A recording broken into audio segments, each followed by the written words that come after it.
All right, everybody. Welcome to episode 11, Next Gen Retics Podcast. We've got Weston Wenner from Wildfire Retics. We got Paul Lucas, aka the Retic Keeper. Welcome, guys. Excited to chat with you guys.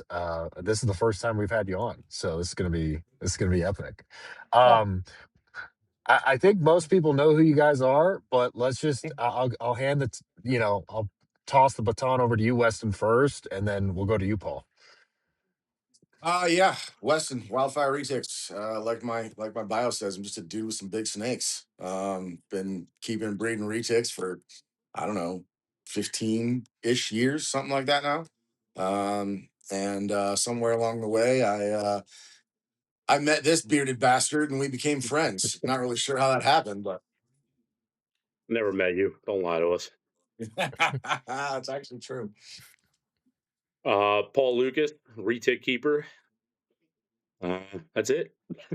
I'm not good You've at this. coined the you've coined the term purse retics, and Yeah. I always get a good Yeah, laugh just out of that. fucking around the super I dwarf always get a guys. good Listen, laugh. I've got a lot of respect for the super dwarf people who do it right, but I'm just having fun with them, busting their balls like Eric and all them. Yeah. They're It's adorable. too much So, fun. It's too much fun to fuck with them. yeah, The- they do get Well, sensitive. I mean, I feel like their egos are as small as the retics, so they get upset pretty quick when you fuck with them. Yeah. Yeah, a lot of people do, especially when you start, dude, if you question a bloodline, well, that sets them off pretty quick. You ask any I mean, questions. just back it up. If you could back it up, what are you getting upset about? Yeah. I mean, that's all it. I'm Like, actually Eric can back all his shit up, and that's why he's so respected for them all. Yeah. He's been yeah, doing them forever. Well, and I've been saying, Rodney, you know this. I've been saying for years. I don't believe that most of the quote unquote dwarf and super dwarf localities are actually small retics. They're just underfed by people that wanted to market them as tiny retics. I know what an actual dwarf locality is. It's a ternate because I Yeah. had one and I fed the shit out of that snake and it would not grow. So Yeah, those males tap out. Those males tap out pretty early. I know. Yeah, dude. I know. I that male's still alive and well here in Utah. He's still not over 8.5 feet. Oh, really? And that's crazy. dude, and I had him I got him from you in 19 and I Mhm. got rid of him. I sold him in 23, so he was 4. Yeah. And I mean, dude, And I you hammered fed. that. Yeah, Oh, I hammered that snake. I wanted to see how big he would get. And Yeah. at a certain point, he was eating 4 or 5 pound rabbits, but he just quit. He would not grow. That's wild. Yeah, and I'll tell How you big one is he thing. now? Like 8.5, 9 feet max. Really? Yeah. Yeah, I haven't got any to 10 yet. None of my males have hit 10 feet. Yeah. So that I would qualify as a legitimate whatever dwarf, super dwarf. I don't know what the limitations are on sizes, for each term, but I mean that would qualify in my book. Yeah, and even a 10-foot, that's still bigger than most every other snake. You know what I mean? So it's like, and that's what I Right. tell, that's the thing I tell people, be like, yeah, I call dwarfs medium size, usually in that like 8 to 14-foot range. It's like, that's still kind of big. It's not, I mean, it, 14 foot is still a really good sized snake. yeah, Just is. Yeah, yeah, it's No, do still, they act like most locale stuff, like Sulas, that just want to just spaz out on you for the first 10 minutes handling them? not really. Like when Weston, how was yours? Because yours was a little testy. He hated my ass. Oh, yeah, He yeah, see, hated, yeah, he yeah. hated me, dude. I called him Terminator because every Yeah. time you opened his tub, he was coming out. Like he Yeah. was flying at you. Yeah, they're hit and miss. I have one of my meanest snakes is an F1 from the first year I bred him, and she just her sisters are like dog tame, and she's just fucking awful. Like just it's a dude, and she's not big. She didn't get big. She only got like 9 feet too. She's little, and her mom's big. So like that's why I get a kick about like some of this bloodline stuff. They're like, well, it's only going to get as big or as small or that it's like, dude, there's so many genetics lining up. We don't have a clue what's going on behind the scene. So Well, that's No. why I'm super stoked about that company. Is it Josh Hansen that's heading that up? Yeah. Rare Genetics, and Mhm. doing all that mapping. Like that to me, that's going to verify a whole lot, and it's going to ruin some people. Like, it's like when that actually gets completed and everything gets mapped out and we can Hope actually it does. prove what is what and Yeah. and the genetics and lineage behind things. Yeah, it's gonna be really, really cool. Well, I already told him. Test those reed solas, see where they're at. Yeah. Hey, let's do it. I'm for it. Well, the other thing that I told them, I said, that's if you do any genetic mapping, you're gonna prove species, like the whole subspecies. You're gonna Mhm. prove these are different species. Yeah. And I don't know how you can look at a Sola and look at a Malaysian and say, no, genetically these are the same. Or look They're at a not. super dwarf and look at a Sola and say, nah, well, they're just a little different. It's like, okay. Yeah. Yeah, just couple 100 pounds and 15 Now, do feet. you That's all. think U.S. Fish and Wildlife would have to go back through and relist them individually? Nah, they won't. Because the science, dude, they've never even listed anything as Saputri or Jampianus. So they're not, they Yeah. don't give a shit.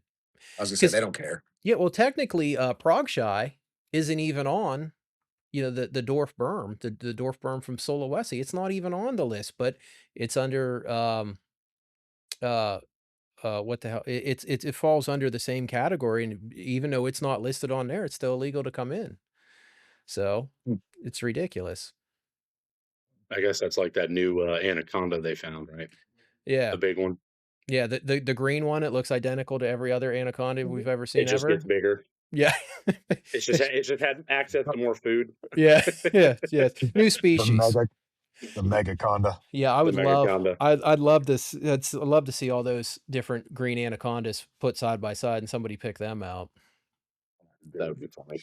Yeah, that'd be virtually impossible. Yeah. So They all look the exact same to me, but I've kept them, and even when I had them, they look the exact same to me. So yeah, I some can't. some people claim to be able to tell difference. Like Megan, I know she says she can tell the difference like based on the belly pattern and like all this different stuff, and maybe she can. I'm not saying that she can't. I sure as hell couldn't. Like they all look the same to me, unless you Yeah. physically like count their spots. But I'm sure people say that about retics too. Yeah, well, it's all regional. You know what I mean? It's just like it's just regional shit. Like Guyanans, Brazilians, Mhm. all the different red tails. That's all that shit is. It's just regional shit. So Yeah. Yeah. but yeah, if you guys want to I was supposed to make a list of questions and send them to Spencer, and I didn't do that because I was doing a live stream.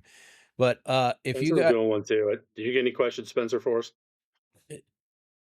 Well, are you guys current well, just talk a little bit about I know you guys have known each other for a long time, but are you guys working on any current projects together? Because I know Weston, you haven't been breeding much last few years and you're kind of doing some stuff now, obviously. But what just talk a little bit, maybe Paul, about your guys' history and are you guys working on that hypo project together? Is that just your stuff, Paul, or maybe you can go No, into the some of that? hypo. So the hypo came from this kid named Muhammad. Mm. he Bob I sold it to him he when it was. Irish. No, he's not old. He got Bob sold it to him. It was a little bit big. Now listen, this is his story, not mine. Oh, I remember this story. He went to go open up the bag, and surprise, surprise, it was like a 5 foot fucking retic. Nailed him in the hand, split his hand open. The kid's terrified of it. He has to go to the hospital. He's got to get surgery. Like he spent the night in the hospital. He comes Jesus. back the next day. Fucking snake still in his kitchen, blood all over the place. So he's terrified of it. He's got this big club on his hand, trying to get this snake corral it up. He got scared of it, sent it over to Weston. Weston didn't really want anything to do with it, so he sent it to me. So I got it. It was I don't know what 7 feet, Weston, maybe 6, 7 feet. Not even, dude. So in the It last might two have and a been half 6. years, I've probably put a few 100 pounds of food in it. She's well over 15. So him and Wow. I went in on it together. The kid Muhammad some of the eggs. She didn't have a big clutch or first clutch. Hmm. Um, and then we'll split that. Him and I will split that. Whatever I do with it in the future, me, Weston, and I. And then he's gonna send me his purple anthrax to breed him on a chino. And Mm. then I think that's it for next year, honestly. And then I've known Weston, what, 10, 11 years now, right, bud? Yeah, it was 9 years. Well, yeah, right at 10 years. Yeah, it's right at 10. I so back in 2016, when my big purple retic died, and I discovered the Facebook groups, the Nation and all the other different classifieds groups, and started going heavy into buying retics. So I had known who Paul was, just the retic keeper years and years ago when I'd kept reptiles before, and saw him advertising a couple different snakes. And I ended up buying Diamond, who I still have, my big platinum Molly het white snow female. I ended up buying her and a platinum Sunfire Tiger from him. And this is why, I've said for years and years and years, if you want to find a mentor in retics, one of the most effective ways to do that is find somebody who has the type of animals that you like and who keeps the way that you in a way that you respect, and spend money with them. Spend money with Yeah. them, and then you essentially buy the right to ask them questions. And that's what I did. And so he and I started obviously just talking about snakes, and he was teaching me about, I knew how to keep retics, but I had no idea how to breed.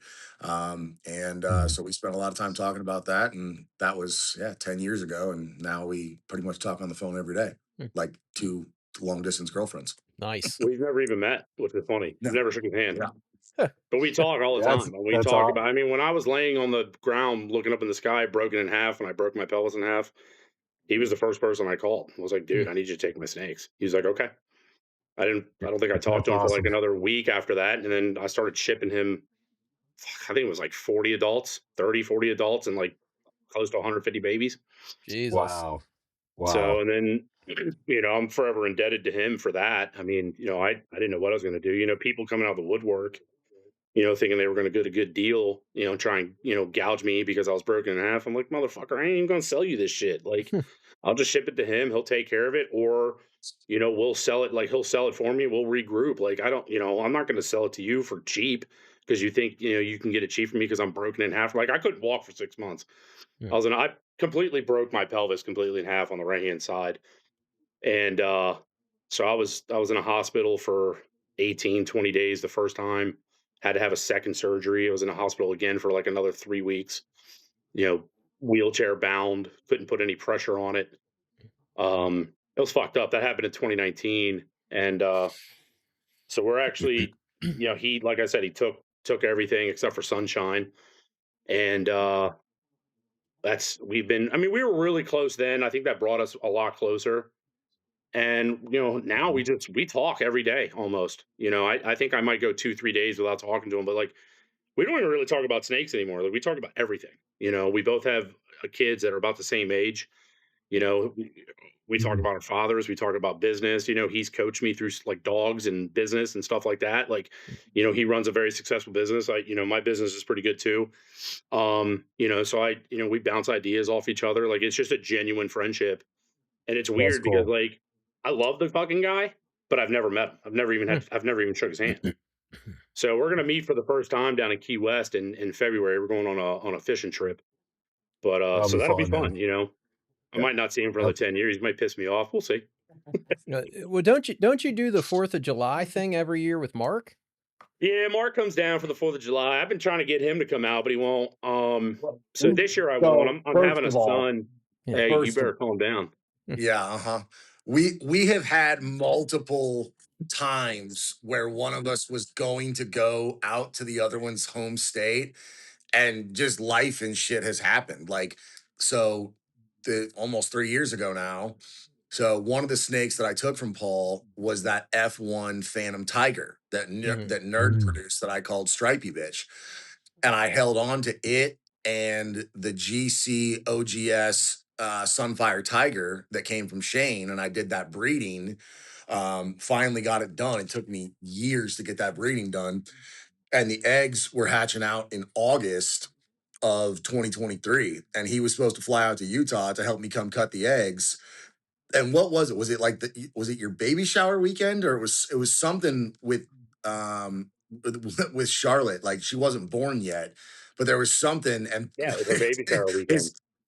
And his fiance was like, "You are absolutely not going to fucking Utah. Like, you are not a chance." Right. And then I was supposed to go to your wedding, and a fucking hurricane came and shut the whole goddamn city down that we were supposed to have your wedding in. Like, dude, It was like 3 days before his wedding, and they were like, "We are closing the bridge. You are not getting to this island." We're like, "What?" Like my car was packed. We were driving down. So I mean, Jesus. we've had opportunities. It just shit just happened, that we couldn't meet up. So it's kind of crazy.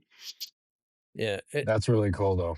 Now, Paul, after you didn't jump back into retics anywhere near as hard prior to that accident. And No, it's yeah. been fuck. My accident happened in 2019. I think Weston sent me a couple animals like 3 years ago. So I mean, Okay. it was 3 years after my accident that I got The back. only animal I sent you, I sent you most of the animals in 23. I sent you that Super Phantom. I sent you the GCOGS. I forget what else I sent you, but the only animal I had sent you prior to that was your purple anthrax female. I sent Yeah, that that's back to right. you. That's right. I sent that back to you in 2020, right before I moved to Utah.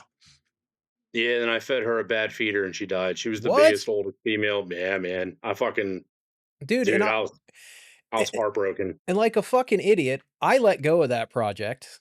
Mark makes them.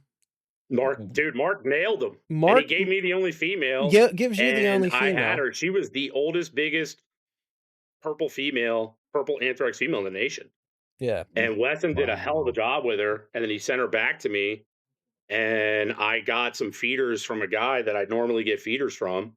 And he's like, "Hey man, I had these rabbits." He's like, "They're good." He's like, I don't really do rabbits." I didn't think anything of it because I've been buying feeders from him forever. I don't buy feeders from him anymore. Yeah. I won't say his name. I don't want to hurt his business. Yeah. That's a kind of a one-off situation, Dude, I fed her, and I think it was 3 days later, she regurged, and it was like barely digested. It was like Oh. black. And I was like, this doesn't fucking look good.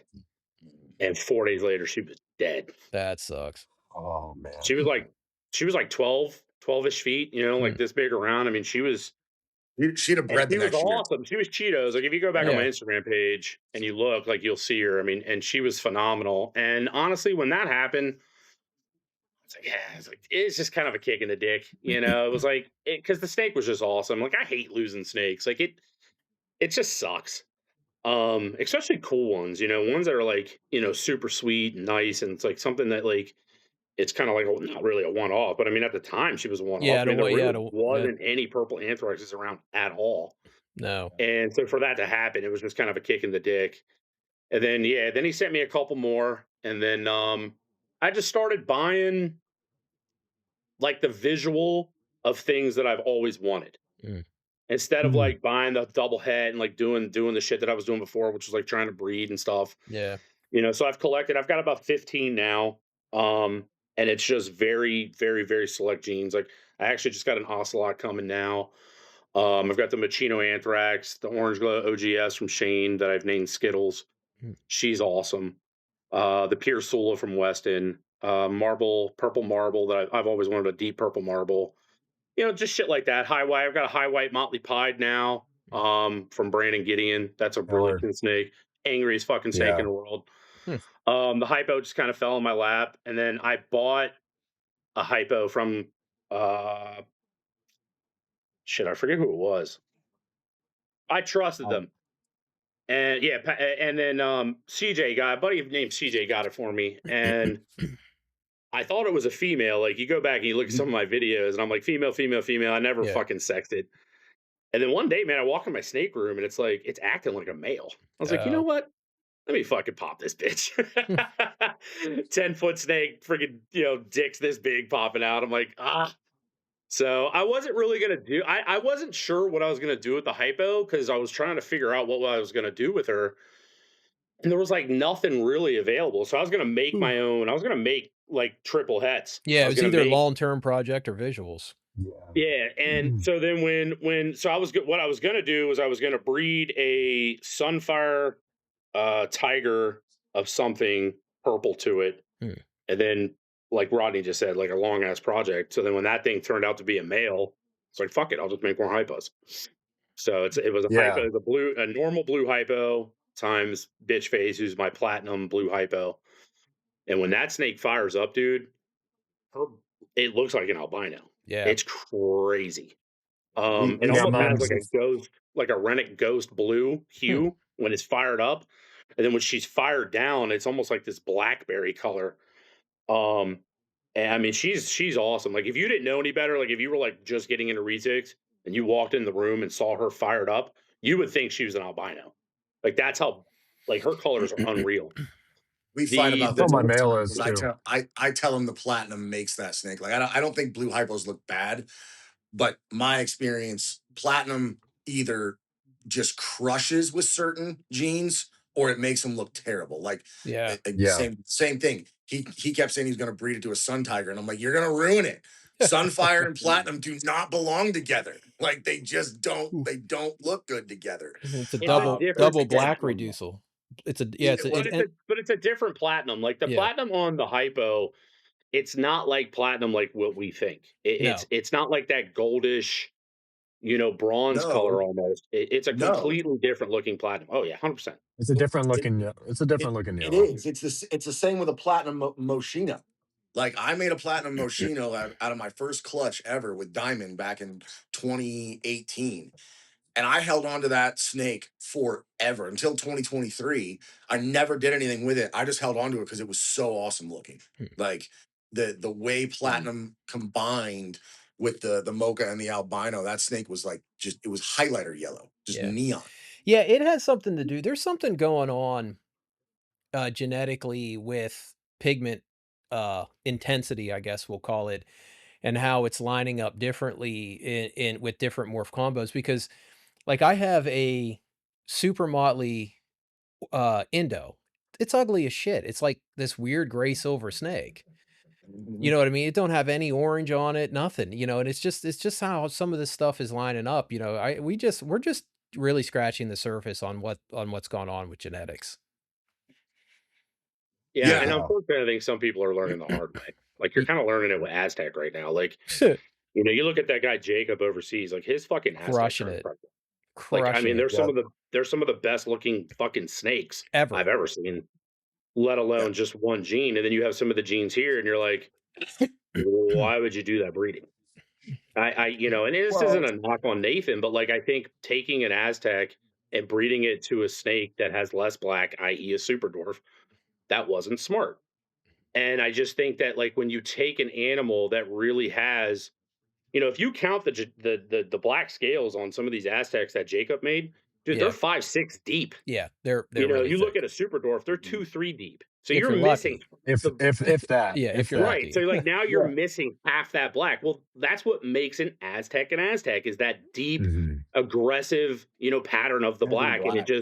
Yeah. it just makes, and that's why when you make a purple, fucking incredible. They're incredible.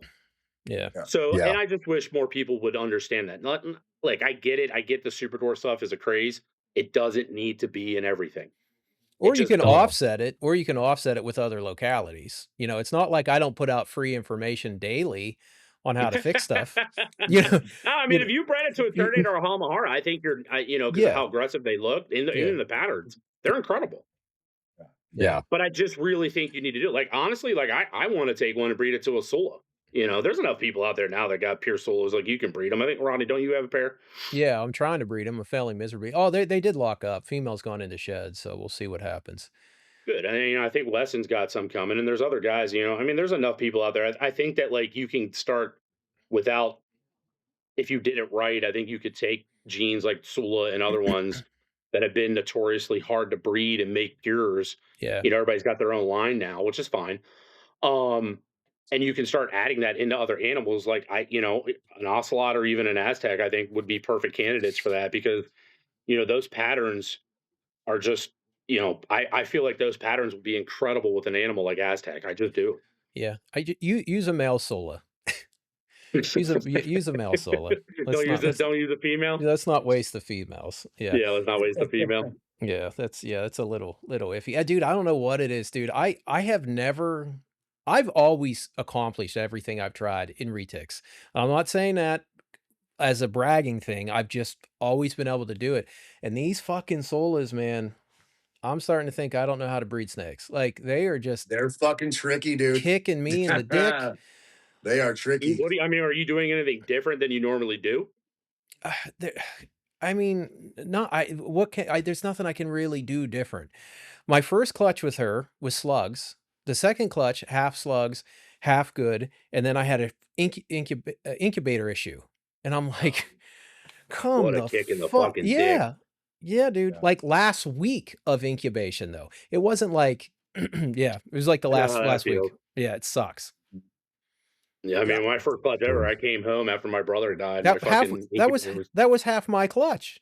130. Yeah, that was And 130 fucking degrees. and Tommy, wasn't it Tommy that came down and checked on him? Tommy, No, that's wasn't my that? brother. I thought it was Tommy. He told me he didn't mess with it, and then I Yeah. talked to my brother, and he's like, I just wanted to show my friend, and I was like, Oh, thanks. Yep.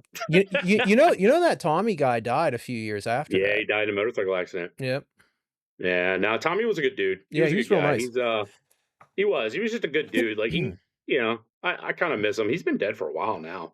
Well, he's, Karma, Garrett's big snake, that he had, I think he might have had Karma, or if it was somebody else down by Pittsburgh.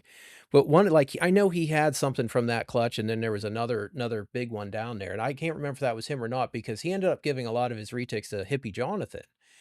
And then Garrett got a bunch of stuff off Jonathan. So yeah. How's Jonathan doing? How's his arm? Oh yeah, that remember that fiasco? That did not go well. Nobody wants to talk about it. I don't know why. Like he got was an 8-foot snake. It fucking looked like a goddamn machete hit him in the arm. Yeah, twice. Spencer and Leth are looking at us like, what the fuck are you talking about? No, Yeah. I know exactly what you're talking about. You've been asking me to get the pictures from him forever. Dude, That's true, I have been. I might have them. Go ahead. I might have those pictures. Do you remember? I just think with all these idiot people who are coming out of the woodwork and keeping these snakes and not feeding them correctly and trying to boop them in the snoot, they need to see what an 8-foot snake can fucking do to you. They can, because it can ruin your fucking life. Yeah. And a lot of people don't respect that. A lot of people don't understand that an 8-foot retic can literally sever tendons, can rip your muscle apart. Like Jason Gasper got degloved. Yeah. He's a computer guy. Like he almost lost his entire life over a snake.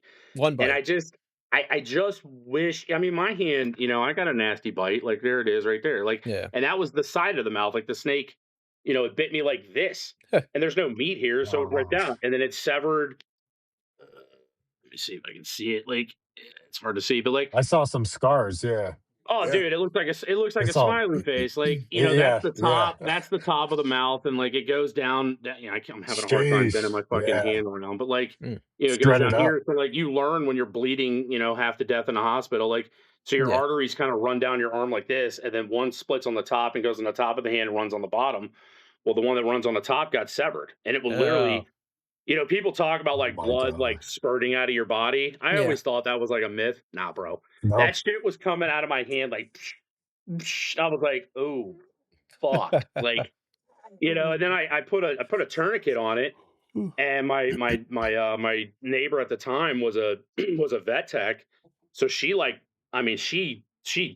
wrenched it down. My hand started turning like bluish. Yeah, you have to put like a stick in. Fucking just leaking out of my hand. Yeah.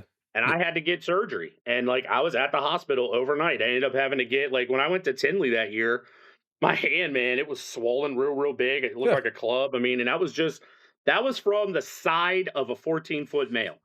Like the teeth literally grabbing like this. Like, you know what I mean? Like coming at me like this, not like this. And then it just pulled out because there's nothing here to grab. No. So that was 2 rows. You got 2 rows of teeth. There was 4 more to go. So I got 2 on the top and then 1 on the bottom, and he just kind of clamped down like that, and that was the end of it. And it's funny because Andy Dietz, who I'm still really good friends with, he always makes fun. He's like, you pulled like a bitch. No. I was like, dude, I'm telling you, like I let him have it. Like there's just nothing there for him to wrap up, so he just ripped out. And it's funny because like the first thing I did was I didn't look at it. I knew it was bad. Like I could feel the blood like pouring out. I was like, all right, I can move everything. I'm good. Like we'll figure this out. That was what I was worried about was, not being able to use my thumb. That's what I do every time I get bit. I go like this. I make sure all the everything else to be repaired. I do a finger check. But I just think that more people need to realize because a lot of people are getting in these snakes. I almost feel like it's a fashion thing now. And an 8-foot snake, super dwarf, mainland, whatever, can fuck you up. It can ruin your life if it bites you in the wrong. Dude, if it hits you in the face. Like if you're a pretty girl and you get smashed in the face, what are you gonna do? OnlyFans? It's like putting hamburger fucking together. You can't do it. Yeah. No, that's why I laugh at the people who basically call me a bitch for wearing gloves with certain snakes, and I'm like, listen, like, no. I've number one, I've felt the force. I've never had a snake or a retic, at least. I've never had a retic bite through a glove, but Yeah. I can feel the force on my hand, and I've been blasted more times than I can count with the hex armor gloves by some large snakes. Recently when I pulled the eggs from that Malay Sula, she's every bit of 18 feet. And she was not wanting to come off those eggs, dude. And like I had to climb in that 8x4 cage that she was in and start Oh. pulling her out. And I put my hand up and she just smashed it, like full mouth, all of it. If that had been my hand, dude, done. Finished. Or if it would have been your face, that wouldn't have been any good either. Well, and that's why, like, back on my TikTok, there's a video of me with that wild caught male Sula, and Roddy, you and I have talked about this, where I literally have a shield, like a piece of Yeah. plastic on a handle, like this, and people are like, A "Oh, riot shield. you're such a bitch. That's so weak." And I'm like, "Dude, you don't get it. Get a You don't garbage get it." can lid. A He garbage can lid. Those he's work good. he's so fast, and honestly, like I got really lucky with that snake. And the videos on my TikTok. Mhm. He missed my bicep one day by like maybe a half an inch. And it was completely my fault. Like I put my hand on him and I looked away, and that's all it took. And he launched. I mean, a half an inch the other way, and he'd have full on just smoked my bicep, dude. He had severed God knows what in my arm. Hmm. Like, Yeah, so yeah. what everyone needs to understand is you need to go out and buy a retic immediately from this conversation. If you're not if you're not if you're not Just coming get away with females. that, This is that's what this we're is Get really trying females, to. EB. Yeah. You're better off buying a female than I hate people who sell males as pets, man. It's the Oh, I dumbest know, animal you dude. could sell as a pet. Yeah, and then if you Like, need what to are you get rid doing? of it, then if you need to get rid of your male, who the fuck's gonna buy it? You No know? one. Nobody. And I Nobody. just, I like, listen, I have 15 retics right now. 13 are female, and that's not by Yeah. accident. Yeah. I would much rather, yeah. like I'm doing, I would much rather, call somebody, hey, I've got some high powered females. You want to do a breeding loan? Like, send me your Yep. male. I'll send it back because I don't want to deal with it. I don't want to deal That's with it. literally what It's, I did. it's, Yeah, that's literally what I did. I have 7 females and two or 3 males, but 2 are on breeder loan. I was like, I'm not picking up any males. Like, like, so, I don't want to keep them. I don't want to keep them long term. You know what I mean? Unless it's a really powerful snake, like so one of the males that Paul has, same thing, because it's a male I produced back in 2018, and it was the world's first at the time. It's a platinum Moschino Motley GC. So, and I kept that snake because of how powerful he was, and he's a puppy dog. Like that snake is an he is. absolute puppy dog. Like you can do anything with him. Same thing with my purple anthrax. I mean, Spencer, you've seen the purple anthrax. I use I've that held snake them. in, Yeah, yeah. I use yeah, that he's snake in chill. educational shows because he's so easygoing. But like, those are the rare exception, right? Like Mhm. My Malay Sula male, that snake is never going in public ever. Well, Like, I worry more about my friendly snakes than my mean snakes because I'm just like on point with when I know it's coming, I'm on point. Dude, I used to tell Paul, and me and Paul used to talk years ago about like the tiger that got him. Paul used to even say he's gonna be the one that gets me because I was that super nice. Those are the ones I worry about, man. I did say that to you. I did because Uh, I he remember ate I like remember such that a conversation. That was yeah, like because he used to 15 eat years ago. like he would never like launch to Mm, like grab food. He would just come up, grab it, and like let go. And it was 100% my fault. yeah. I have fucking, 3-foot grapple tongs to like, hold rabbits and stuff. And here I am with, foot long hemostats, like, you know what I mean? Because I was in a hurry. I Yep. got complacent. He's a calm, like I was feeding, hatchlings and feeding other stuff. And I was like, all right, he was a rat eater. I used to have to feed him like 10 freaking rats. Yeah. And so, like, I was just loading him up with rats, and just that one time, man, he launched. And I think that's what saved me because I was kind of holding the hemostats like this. You got And when some he of hit, them. he kind of had them in between his mouth. And I think that's Mhm. what helped me out a lot, honestly. But like, and that's exactly like what Rodney's saying. I got complacent. He was a calm male that like I could take and let people hold. And then one day he just, he launched to the fucking moon thinking he was, trying to eat like a normal retake, and just, he smashed me, and it was 100% my fault. Almost all bites are your fault. I mean, Yeah. unless you're just sitting there and all of a sudden the snake just comes out of nowhere and nails you. That's kind of what happened to Jonathan. Oh You yeah, dude. know, It was just chill, and then it was he like was sitting in his yard, and next thing you know, the thing's slicing him open. So I mean, for no but reason. those are rare times that, like, that's gonna happen. But like what you said, like with Bitch Face, my platinum hypo. Yeah. I know she's going to bite me. Yeah. So I bought those Venom gloves. They were like $350. Do they And work? I'll I was go gonna in get there, some. and if I have to do stuff, I'll let her. She'll hit me, and those, they don't hurt. But Really? you know it's coming, and so like that's the thing. Like when you know the snake is gonna be a dick, you treat it as such. And it's those ones Yeah. that Oh like yeah. You treat are it like a calm. loaded gun. It's like Exactly. And yeah, then you it's treat it like a loaded gun. and then the ones that are calm, you do get complacent around them. Like, you go in there and like some Yeah. people like, people are like, oh, I could reach in there without a hook. I'm like, you're only gonna do that until you fucking Yeah, don't. Like, you're only gonna do that till you don't do that.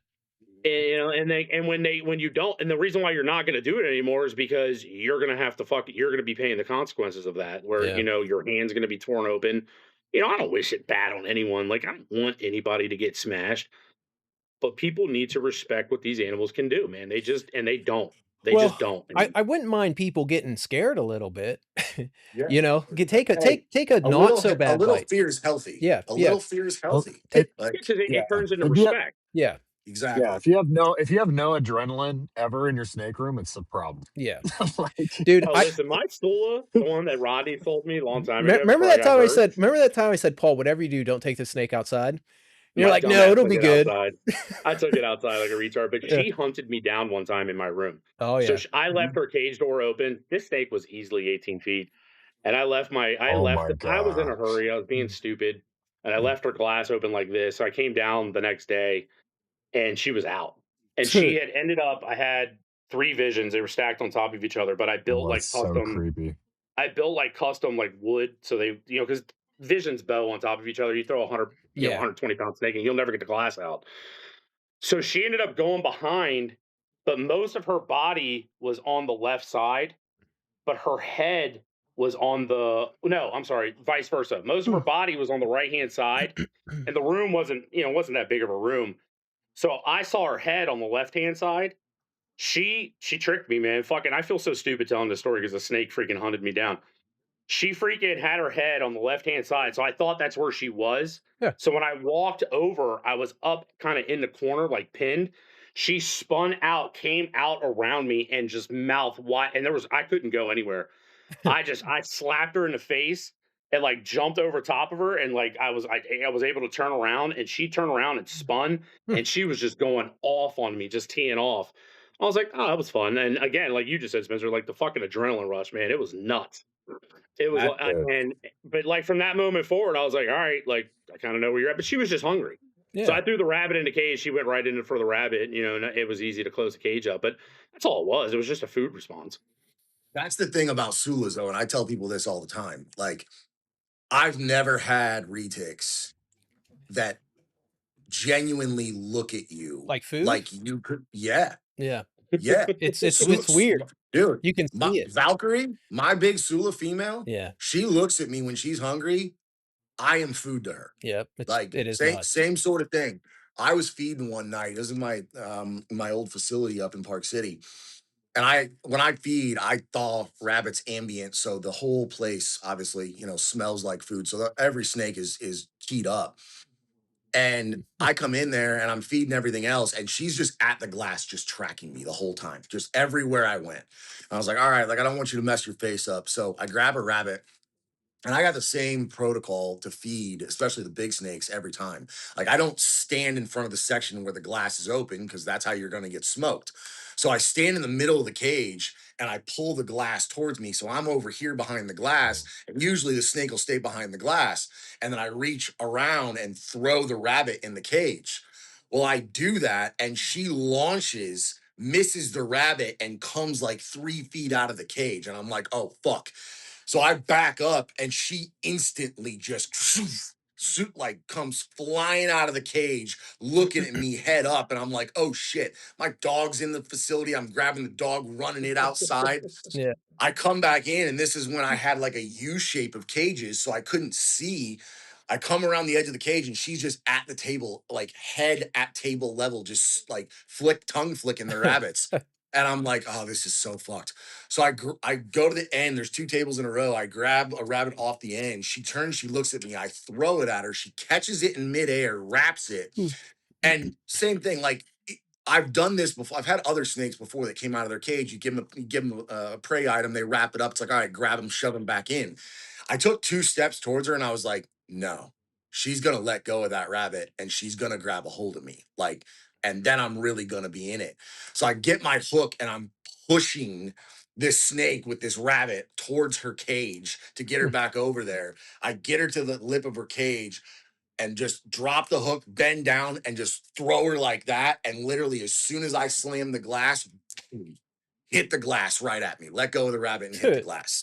Like, Yeah. Wow. I try to have a rabbit on standby. Like I have the rabbit I'm feeding, and then I have another rabbit that I can get to and throw it at the snake's face if it misses the first rabbit. So I have 2 shots. You got a backup.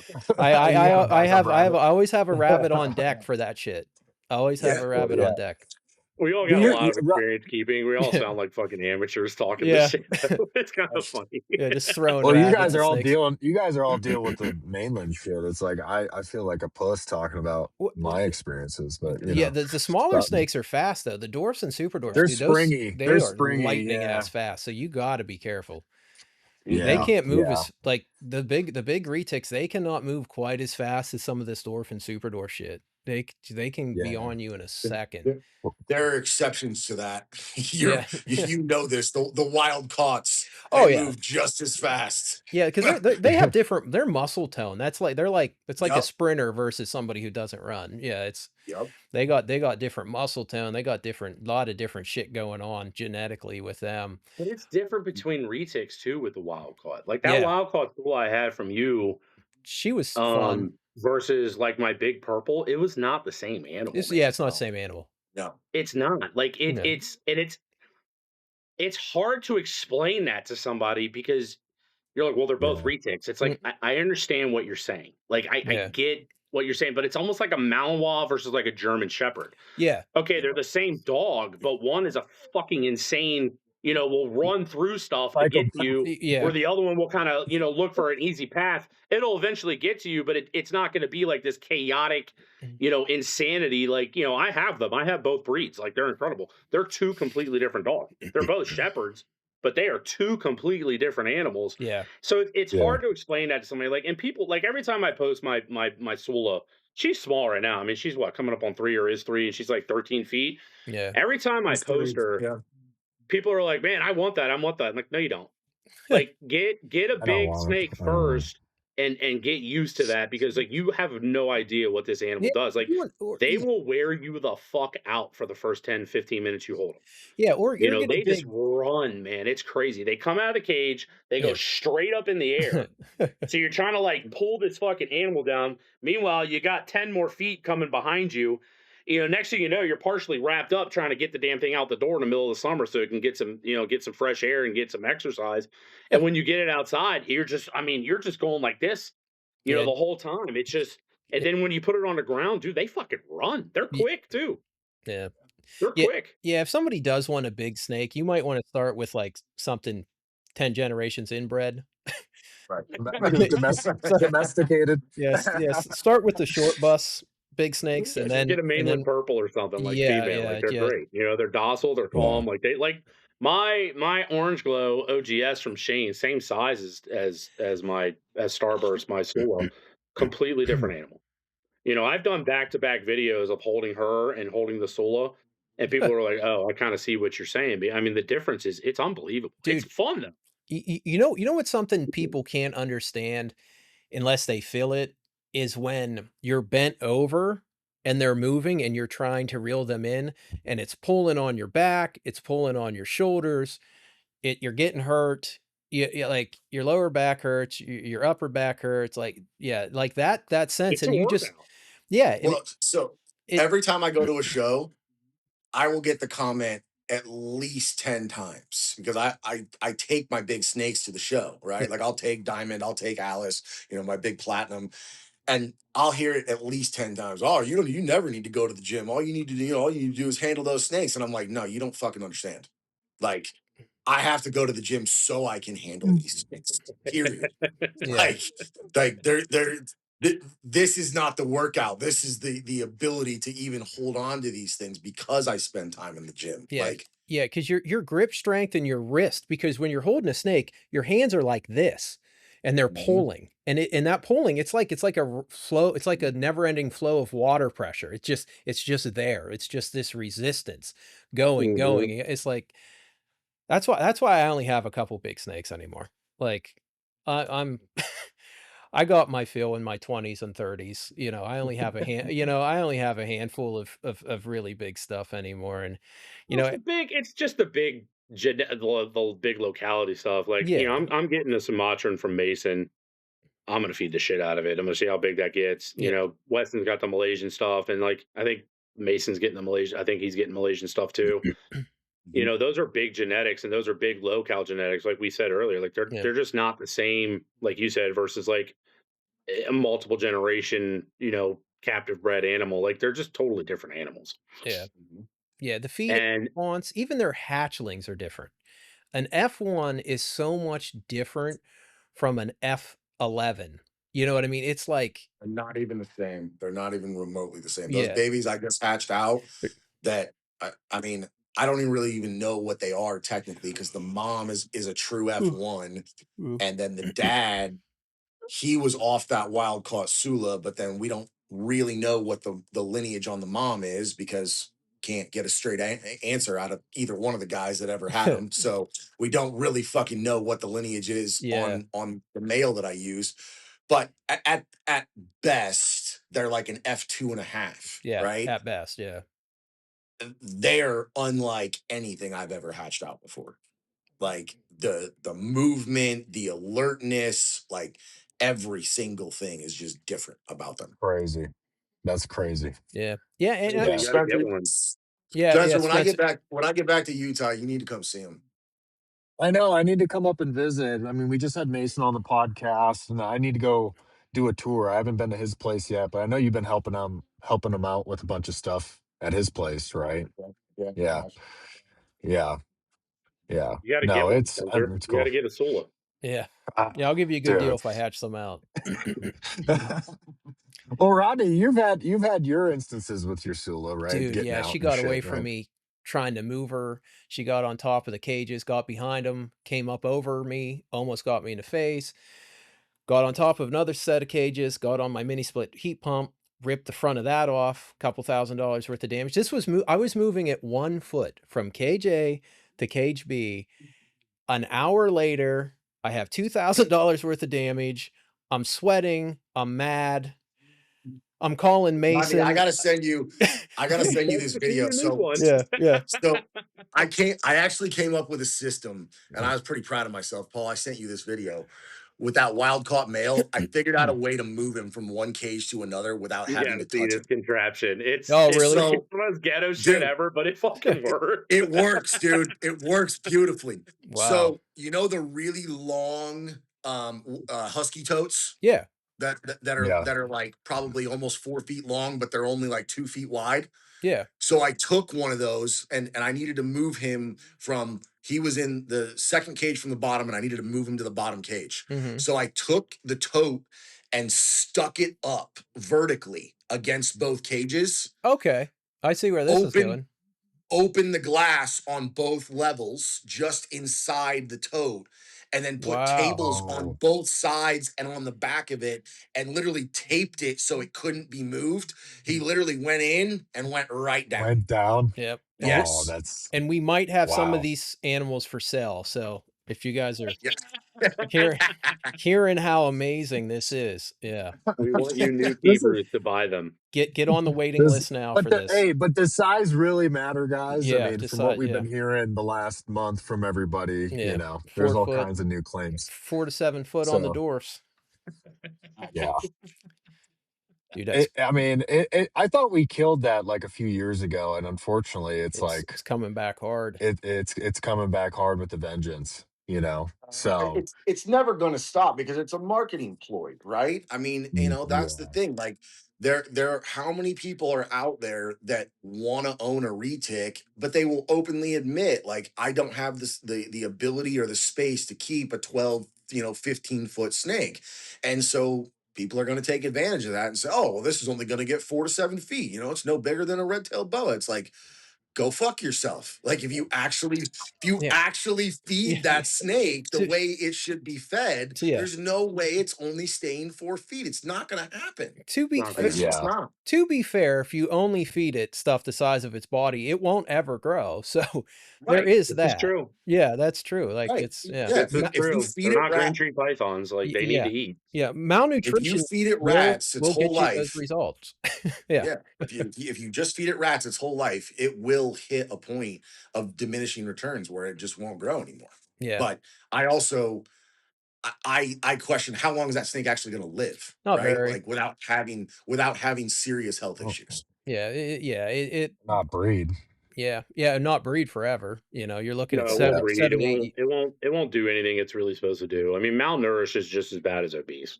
It Yeah. just is, if not Yeah. even worse. I mean, at least an obese snake will get, it'll get to its size. It'll do some of the things it's supposed to do. But a malnourished snake, I mean, it's fucking fighting for its life every day. The Yeah. nutrients just aren't there for it to do what it's supposed to do. And You that, Well, can't take some of the biggest snakes in the world, at least the biggest species, and not feed it. I try to be nice to the people on the forum, and they come in, they're like, my snake's ripping its face off. feed it. Well, did you try and feed it? Well, I only feed it every 2 weeks. What? Did you Like feed the it? and I snake feed it is a literally I feed telling it a you it large wants to rat. eat. Yeah, feed Right, it. like One large rat twice a month. Yeah. Yeah. Yeah. I've said this for years. You want your retic to calm down? Feed it. Feed it Yeah. until it calms down. There is a threshold. Yeah. You will hit it. I don't care what the Give it a wild big caught meal. F1, whatever. Doesn't matter. If you feed it to the point where it will calm down, it may surprise you how much that actually takes. But you can calm a retic down with food. Like, you can. Yeah. Yeah, Well, just there's this moment, like especially with like the smaller stuff, where it's right around probably year 3. Like if you don't feed it, you have some massive issues. Like I had a female, my purple snow, that was just pushing like a maniac, and I was like, "What the hell is going on?" And she just wanted to grow, and so I just Mhm. upped her food, and it just like it changed her whole personality. And so people, and you see some of these like 4-year-old, 5-year-old animals, and you're like, dude, like this is horrific. Like this is almost borderline abuse at this point. It is. I Well, mean, it's it's because it's it's not I, even borderline. It is abuse. It's yeah. it neglect. is Is yeah, what abuse. it is. It's neglect. You're I, neglecting your animal to do what it's supposed to do. And these snakes aren't for everyone. So if you're gonna get it, fucking do what you're supposed to do. Do it right. Don't, if you had a dog and you treated it like that, fucking animal control would be at your door so fast. Oh It's yeah. like, Mhm. what's the difference? What's the difference? Yeah, and the other difference It is a 10-foot retic is not really any more dangerous than an 8-foot retic. So No, who cares? right, They're yeah, both Yeah, that sending you to the 8 to 12 foot hospital. yeah. range is really not Yeah. that. When you start getting up there 13 to 15 to 18, anything over 18 is that's a whole nother animal. But Yeah. like Yeah. an average retic should be anywhere between 14 to 17 feet for a mainland. Yeah. That's all I Right. keep. So that's the only thing. The super dwarf stuff is fine. It's whatever. It has its place. I respect the shit out of it, especially like we talked earlier. The people who are doing it, like Jen and all them, like they're doing it, and Eric. But like the mainland stuff, you know, it, I just don't get it. I honestly just Do don't get it. do you guys see a lot of people in the mainland space like underfeed their shit to keep it smaller?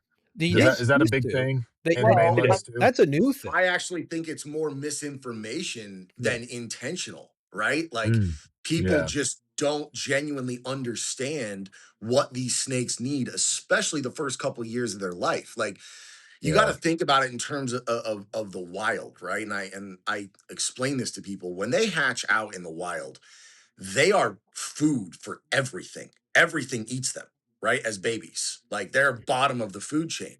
The only chance they have at survival is to eat and grow as fast as possible. And so that first 2-3 years of their life, and I had a post, I don't know, probably 6 months ago that went viral because I posted food bellies of several of my snakes, and my cat, it was my cow specifically. And people lost their minds. Like they were saying it's animal abuse and all this different. And it's like, dude, no, I'm giving her what she needs. If she didn't want that much food, she wouldn't eat it. Like she wouldn't And then take it it was down. gone 3 days later, right? So Like Literally. yeah, 5. Yeah, It's like yeah, five literally days like yeah. later, the I lunch is posted gone. pictures the other day of like big food bellies. Yeah. 48 hours, they were almost back to normal girth. Well, dude, and Yeah. then And I'm you not saying you feed like that. Like, you don't feed a snake a meal that big and then okay, it's gone in 2-3 days and you And reload then a meal again, that big. yeah, yeah. No, Yeah. that's fucking power feeding. That's the very definition of it. You Yes. wait it out. You wait another 4 or 5 days. Half the time that big ass meal is going to send them in the shed. So you're not even going to feed it again for another 2 weeks. Yeah. But you're giving it at least a big enough meal to sustain it for that time period. You're not Mhm. feeding it a fucking rat and then coming in it, you can't even tell that you fed it and then feeding it again in 2 weeks, then going, yeah, oh, why is my snake ripping its face off? It's literally telling you what it wants to do, Well, yes, and it's like, I think the feeding thing has really become in the last like 4 or 5 years. Like 10 years yeah. ago, it really wasn't like this. Like because these mainland retics really, I almost feel like it's become like cool to have one. But it's funny because like you'll see guys post like a big snake, 16, 17 feet, and everybody loses their mind about it. It's like, guys, Dude, this is how 15 big the years snake is ago. supposed to be. Yeah, but 15 years ago, a 15-foot mainland was normal. Right. That's how big Exactly. all our snakes were 15 years ago. Exactly. But they still should be that big, Yeah. norm. That should still be the norm. And unfortunately, it's not.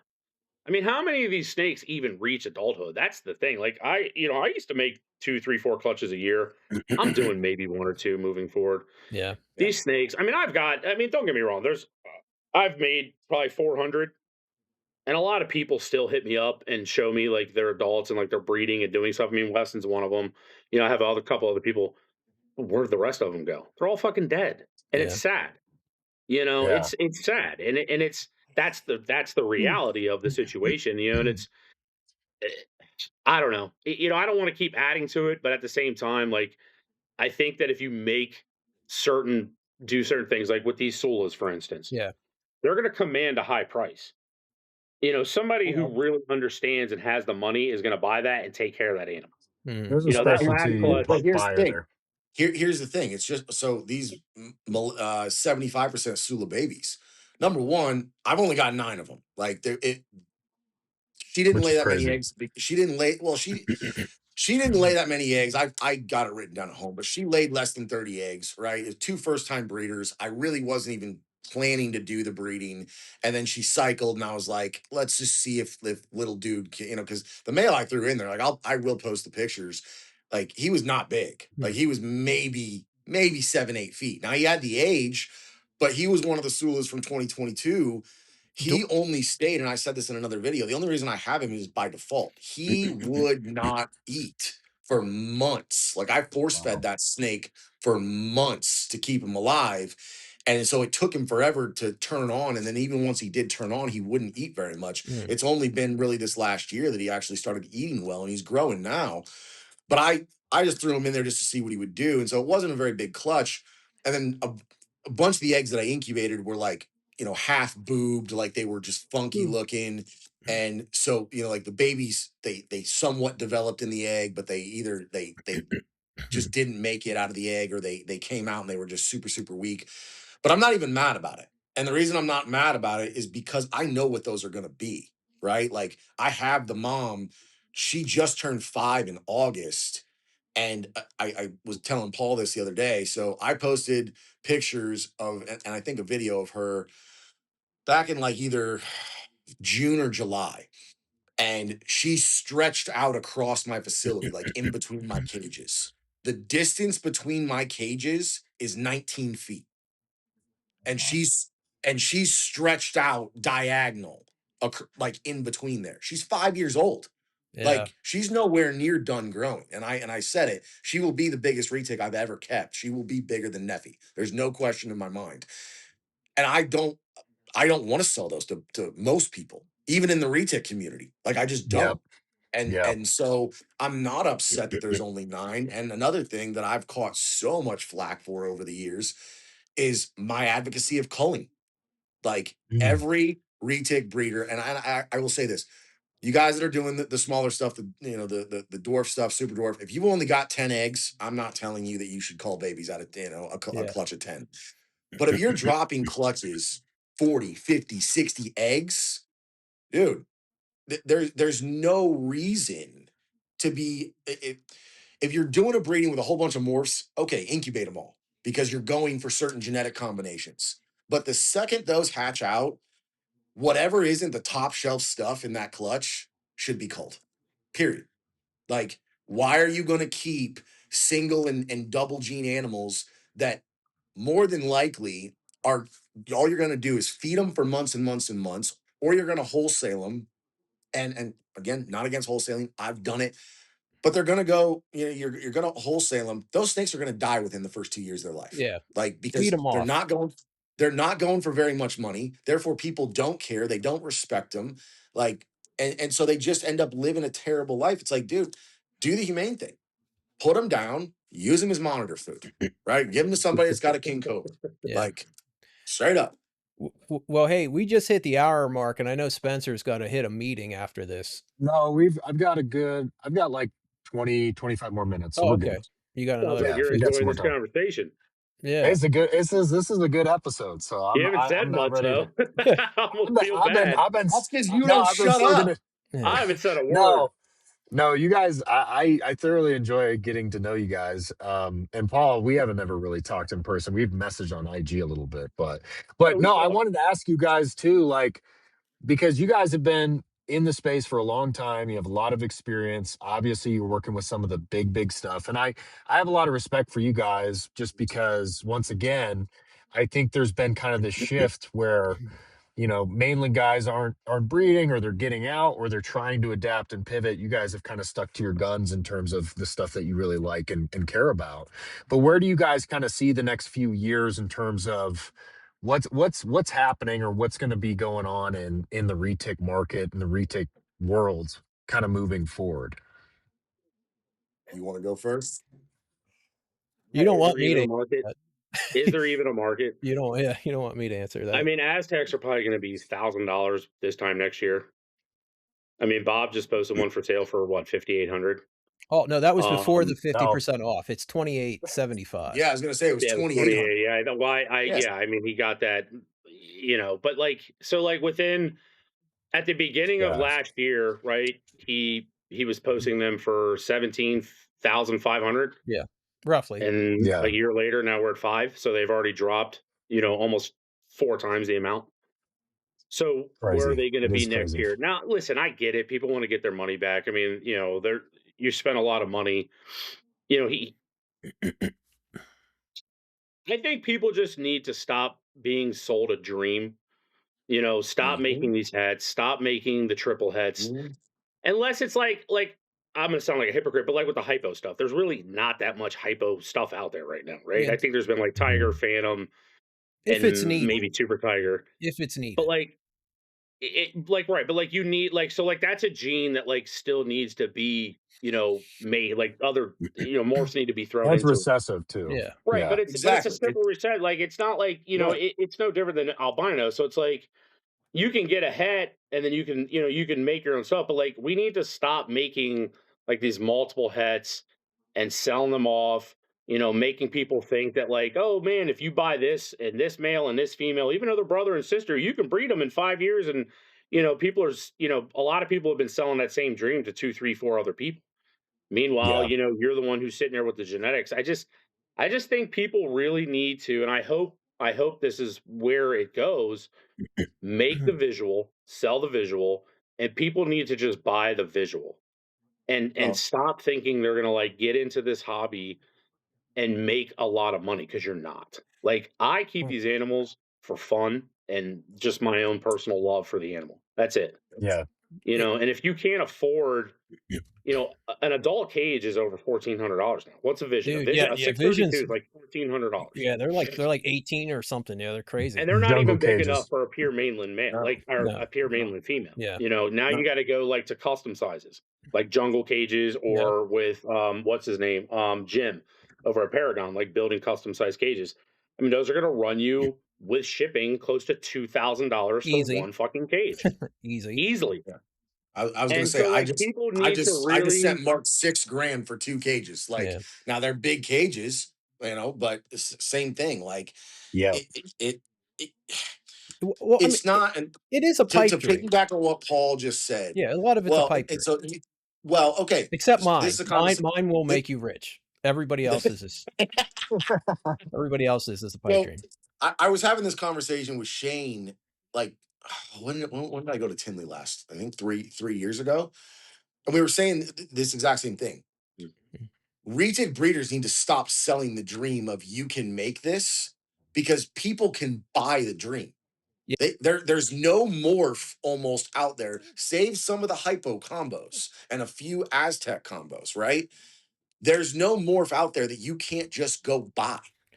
Like, it might cost you a couple grand. Okay.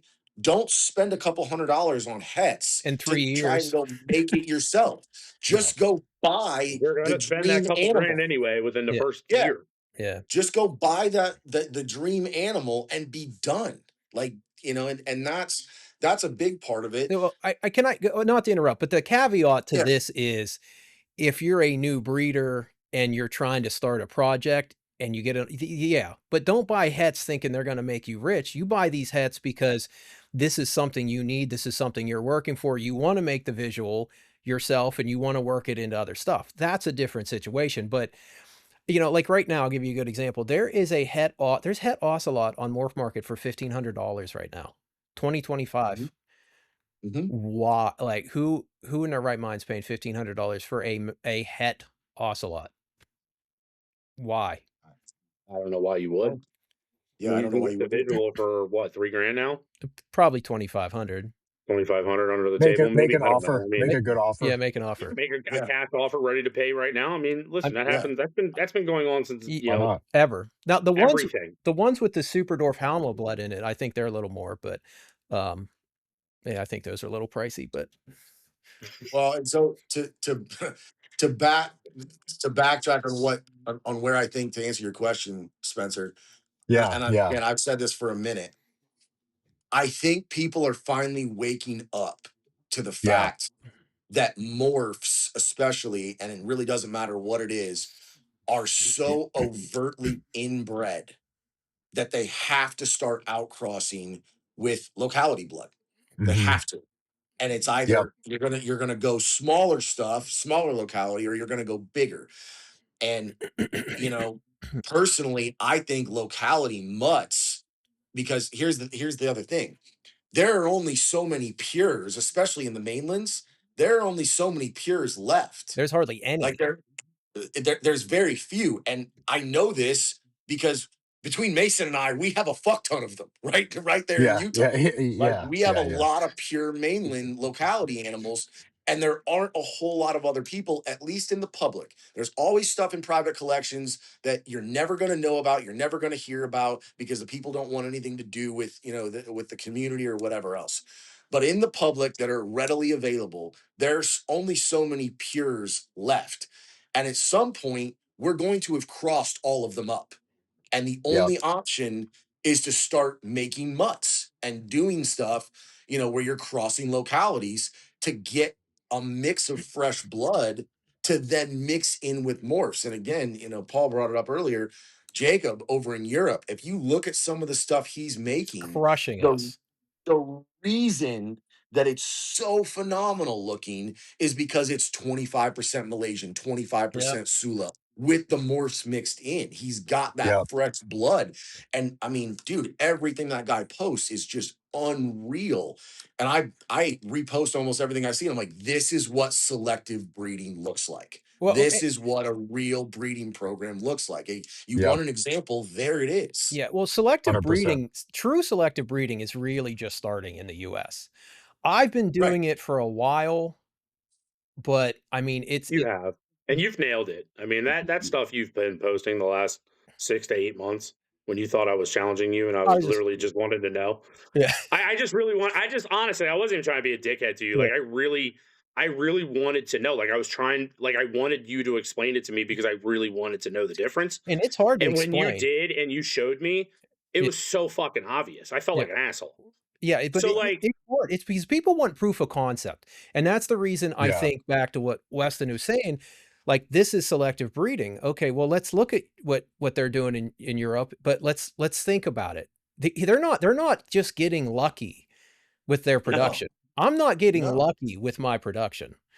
It's Like, understanding what yeah, this would do with this. It's having a true knowledge of exactly what it's gonna do. yeah, and some of it is trial and error. Not everything I produce has came Mhm. out a fucking banger. You know, it's like I'm gonna, Right. you know what I mean? And you're not gonna nail it 100% of the time.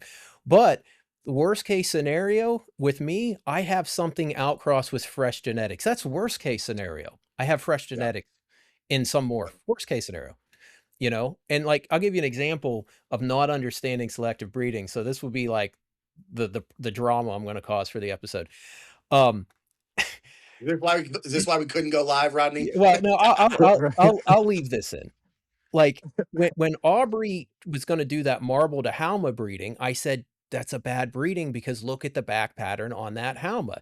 It'll have cool, crazy dark colors, but it's not going to throw a crazy back pattern because marble is an exaggerator gene. It just takes whatever what it woulda looked like and just exaggerates it. If it's aberrant, it shatters it. If it's rounded, stripes it out." And I think we're seeing more of that now, and I called it before he even had eggs on the ground, and then I made fun of him real bad when they hatched because 'cause I'm a jerk off. But, you know, but that's the kind of that we gotta start looking at this stuff different. We really do. And Yeah. and that's the reason my animals are selling. It's not my fucking personality. It's not like everyone wants to brag they gave Rodney money.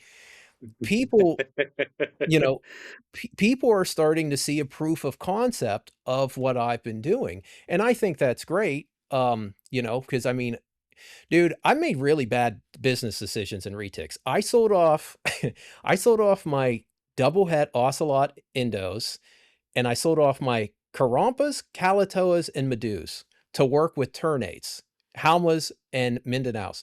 Nobody even knew what those were. Dude, you had those you called them rainbows back then. Dude, Yeah, you had those forever ago. yeah. I had them before Aubrey. Could you You imagine? brought it like, weren't you one of the ones like, you were like the first person to bring those in, weren't It you? was Mike Cole brought him in because I had been tracking that wild-caught snake for years. I knew about it. I'd been telling people about it. Mike had access to it. I'm like, "Absolutely, bring that shit in." I got my pair for free, actually, and somebody offered me 5,500, and I was like, "I can keep these or I can take 5,500, and I can get a bunch of shit imported because I knew we were losing importation. I knew it. And I was like, I'd rather have a bunch of localities. I was like, other people are gonna have these animals. I'll be able to get them years later. So I sold mine off, and then I sold off my Super Dwarf stuff.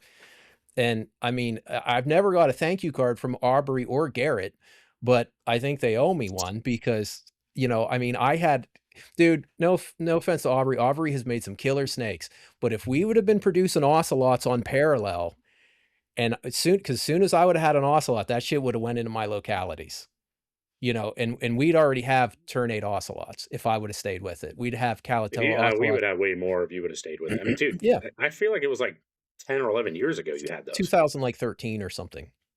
Yeah, there you Yeah, go. So 13 you years got ago. to give credit where credit's due. Aubrey has killed it with the ocelots. He Like his his first 2 ocelots seasons. look hands down better than any other. Yeah, And I know some people call them rainbows, whatever. yeah. His ocelots look better Well, than look at any others Jay's. out But there. you know why Jay's aren't as nice? Because Aubrey had all that Sumatran and Javan blood. Because when they bred them to what they thought was an Indo in Indo was an orange glow, and that's why some ended up being het white. That was from the original wild caught Sumatran Indo bred to an albino. So when they took a wild caught Javan to a 50% wild caught Sumatran, that's why Aubrey's production looks so nice, and that's why I was saying, like, "Dude, his production's gone downhill because he's breeding it into morphs. It's washing it out." It's like, and but what did Jay do? He made an ocelot, bred it to his fucking 20 generation inbred yellow bananas. That's why Aubrey, he fucking crushed Jay on ocelots, on how they look. He did. Aubrey made Yeah. he has. I mean, those first few breedings that he did, Dude. those were they were some of the nicest ocelots ever made. Yeah, dude, he has one. It's an orange glow ocelot. I think he had it up for sale. I should see if he'll give me a deal on it.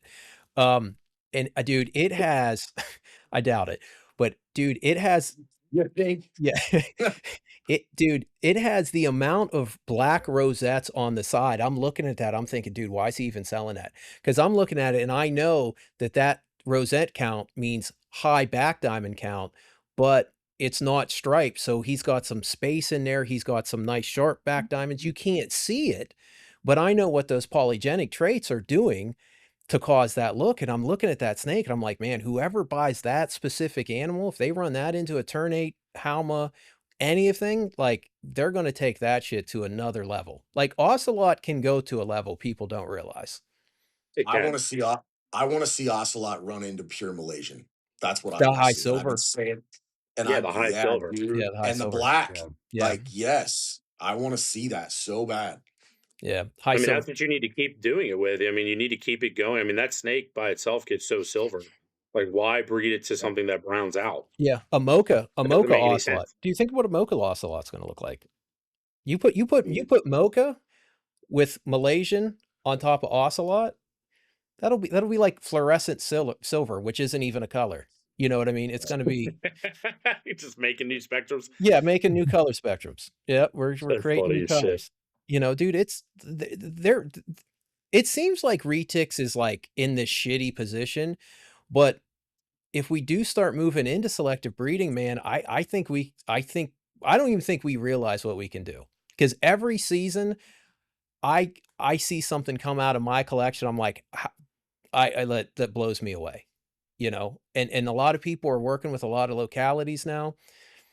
Wait till people start selectively breeding some of the super dwarfs and you start getting some black back or you start getting some aberrant patterns. And dude, there's tons of potential.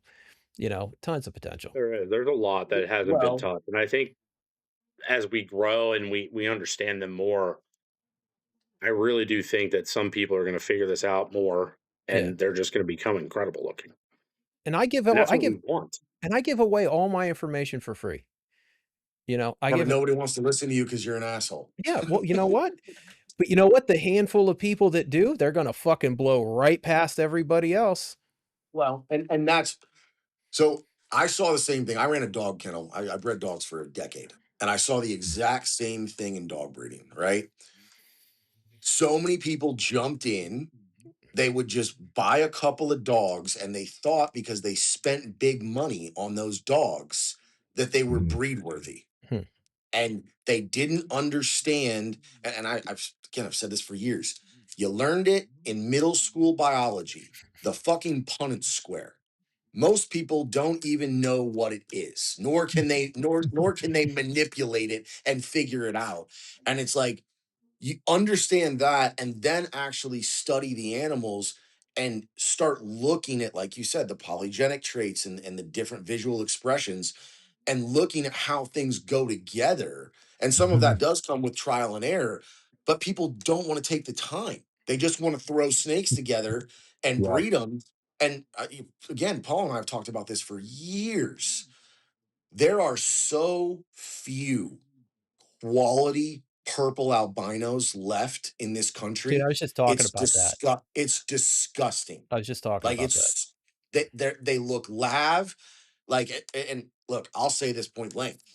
I made purples going on 3 years ago now. I bred my purple anthrax to my platinum het purple and to my purple albino. And those did not look the way I was expecting them to. I did not expect the anthrax to completely overpower the purple gene and make their heads go white. And it did. Even though they're just heads. I was expecting the purples to explain why that happens if you want me to. Do it. Because what happens with the anthrax gene, it takes away a lot of like sections of color. That's why you don't have a ton of color on the sides. And it also seems to strip that brown color that's normally on a retic's head, and it takes up more silver. So unless you have the yellow head gene connected in there, that's the only way you're gonna do it. Well, and that's so. For instance, Mason's doing that breeding with the Saram and the Bali, Yeah, I'm excited. and Me too. Yeah, it's gonna I'm be excited. sick. so stoked. The I'm fucking so head's gonna stoked, be bionic. Yeah, I'm dude. really And excited I'm for gonna that. take one of those and run it to my purple female, like, Y and bring that back. that purple anthrax, if it's from my original line, might actually be carrying the yellowhead gene, because I think it's hopefully this year I'm gonna prove it out that it's basically works like a simple recessive. So if your female purple had a yellow head, but it was Mhm. like only yellow because it had some would have been brown, not silver, it has to have the actual yellow-head gene in it. And that male comes from a yellow-headed purple. That's why all my old purples had such nice yellow heads, because they were both carrying that gene. And I bred 75% Sumatran anthrax from Nerd. It was like the one deal I did with Kevin ever. It was actually me and Andy. I traded some purples for a breeder male anthrax because it was the anthrax bred back to one of his daughters. So it was like 75% of the original line. I was like, yeah, absolutely. I want that blood. And I bred that to my old big giant purple that made all my dark purples. So there are some good genetics in those purple anthraxes. You're just going to have to So try to line them up. Hey, real mine quick, came did that from. snake have real buggy eyes? Yeah. Yeah. Because the original, Yeah. That's got them big that thing ass. looked like a fucking frog. Yeah. Like, I mean, Yeah. Yeah. its Well, eyes were but like, I mean, it almost had like this real, like, it was nuts. I mean, that was a but weird that's a looking animal. wild. Yeah. That's a wild caught thing. Rodney and I have had this Yeah. conversation. When Yeah. you have wild caught animals, they are more bug eyed Big eyes, I think long than. it's a tongue. locality thing too. Like some of the stuff that Mason has, like its eyes are a little more buggy than the other shit. Yeah. Yeah, because, well, I mean, the Saram, for instance, I mean, Yeah. it's wild caught. Its eyes are buggy as hell, right? Yeah. Like, Long and tongues. I've Look seen how long that their tongues from. are on wild caught stuff. Their tongues are like Yep, fucking 8 inches, and yep, then by 10th generation, they can barely come out of their face. Yeah. right, Yeah. right. So fucked up because it's true. It is. It is. I mean, it But is. I mean, well, I mean, some of look. these snakes barely they just stick their Yeah. fork out and that's Yeah. it. You know. So there was a discussion that was just had the other day. I don't know if it was on the next gen board or if it was on the Retex Pursuit. I can't remember. But it was talking about the length of time that it would take to accomplish a project, Oh, right? yeah. Yeah, that was on next gen. That was, yeah, it was, Okay. yeah. Okay. I I left it alone because the whole, and again, my opinion, the whole thing about it would take you 10 years. Yeah, it'll take you 10 years if you're doing it the lazy ass way and you're inbreeding and breeding shit back to one Yeah, I another. clocked it at 14. I was like, I could do it at That 14. to me is the minimum 14 to 18 years to do it right Yeah. without taking offspring and breeding brother sister or breeding offspring back to mom and dad, like, to do it right. No, it takes longer than 10 years. I'm sorry. And Mm. that's like, but that's the problem, right? Is that everybody's trying to get to it as fast as possible instead of doing it the right way. It's lazy breeding. It's not intentional breeding, and that's the Well, problem. Like to, that. to me, inbreeding is lazy breeding. It Yeah, is. yeah, Yeah. Like, and yeah. there's a difference. There's inbreeding and there's line breeding. Line breeding, when used in its true form, is one of the best ways to actually lock in genetic traits and still produce healthy animals. Breeders and dogs have been doing it for centuries, right? Yeah. They get one Mhm. stud male and they breed it to 4 or 5 different females that are completely unrelated, and then they start pairing offspring down the line together, but they're not breeding brother sister, mom to Mhm. dad, dad to mom. Like, again, it's just, inbreeding is lazy. It just is. Yeah. Yeah, Yeah. I do very little inbreeding, unless I have to. I had to do inbreeding/line breeding to create Fractalis. And this year's Apocalypto, I actually figured out if I switched some percentages around, I didn't have to do any inbreeding at all. And I created those Apocalyptos from an F1 to a wild caught that wasn't part of the original pairing. So, There you go. and I don't want to say I got lucky on the Apocalyptus. I knew I'd get them because the way I made them the first time was same 3 wild caught snakes, but I made them in a different way. So I just mixed a little bit of the percentages, and I was actually able to create those without inbreeding. So I was actually really impressed that I was able to get something that nice without any inbreeding or line breeding. So, and that's why I think line breeding, and if you have to inbreed, then inbreed. If you need to keep a line going, then do it. But, I mean, Well, okay, one generation of it, yeah, okay, and then you need to take the inbred and outcross it completely to something completely unrelated, which people are like, oh, well, now you're going to lose the traits. Well, no, if it's inbred, it's so concentrated, yeah, then outcross it and then start working more outcrosses and work those outcrosses back together.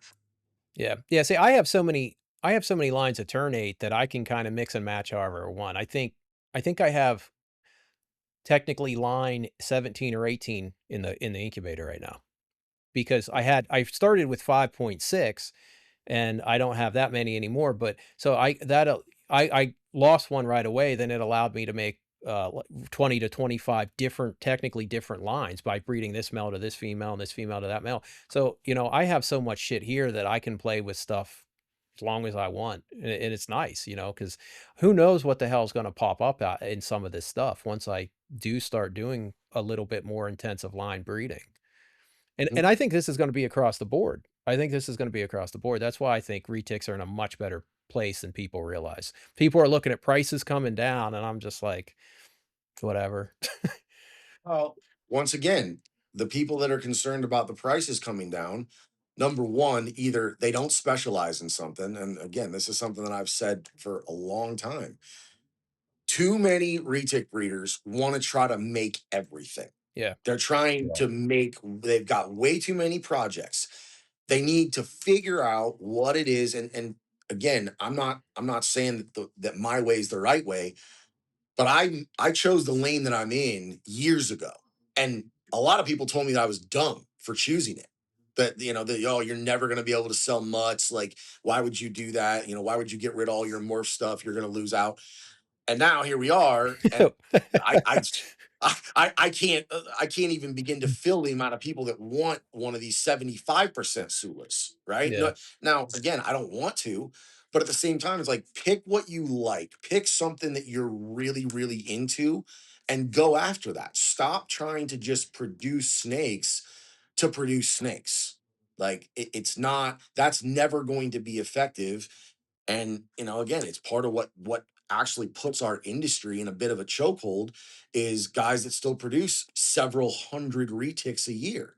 Like that's why the market comes down, right? If everybody just picks something that they really, really liked and they really, really wanted to focus on, we'd all be better. And Yeah. Yeah, again, we like would. And you see the I Yeah. guys who are doing it. Rodney, you're I one was of gonna them. say Shane's another one. exactly. Eric and Jen and Aubrey those. And Aubrey's another one. Like Yeah. right, if you right. if you They're pick something that you're really passionate about and you just go with that and you push that as far as you can, right? And yeah, Rodney's absolutely done it. Eric's doing it. And again, if you look at the history, you look back at what they've been doing, you can follow it. It's very Mm. linear. Shane obviously is another great example, right? Like, I mean, everyone in Retix knows you want a sunfire, a purple sunfire. There's only one guy to go to. Like, doesn't other people might make them, but if you want one, that's who you go to. I'm gonna give Shane a run for his money on Indo Suns this year. At least I'm gonna attempt to. I'm trying. I'm gonna try. Well, you've got competition that is good Bali for blood. everyone. You Yeah. you've got that Bali blood in there. Yeah. So I mean, yeah, there's a shot at it. Dude, I used to tell Shane It's, all the time, "Get some localities. Get some local." He'd be like, "No, I'm good." I'm like, "Okay. All right." Spencer, what are you working on? Nothing. You have hypo stuff though, right? Yeah, no, I do have. What's funny about the hypos when I was looking, I don't, when I was looking, there was really only one person trying to make them. It was Bob. This is probably like 4 years ago. There was another guy, forget his name, but all of his stuff was like ivory, and he was like trying to sell me on. I was like, dude, I'm not taking a gamble with like an ivory hypo, that I can't. You know what I mean? I'm not going to base my future projects on an ivory.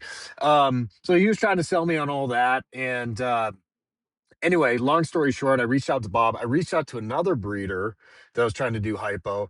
And long story short, um, put the wrong male in with the hypo female and didn't produce anything, just some hets or whatever.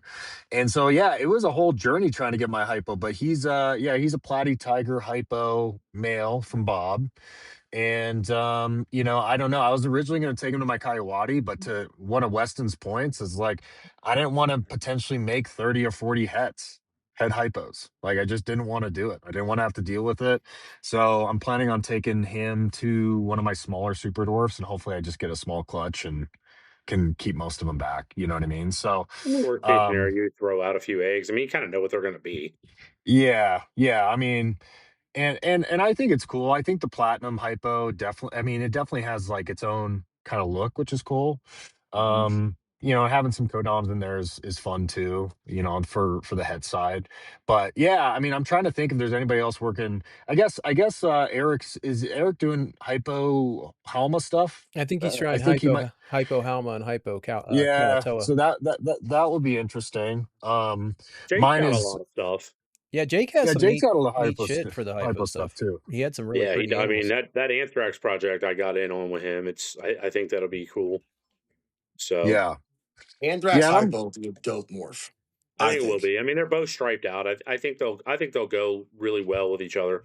I Yeah. really do. Well, I'm trying to, dude. Anthrax kicks you in the nuts pretty easily. That's a unforgiving gene. So I'm trying to put more black on them, and more colors. So I have, and well, everybody wants a super dwarf. So I have the super dwarf anthrax project, the Mindanao anthrax project, and the Ternate anthrax. And I cannot believe no one started the Halma.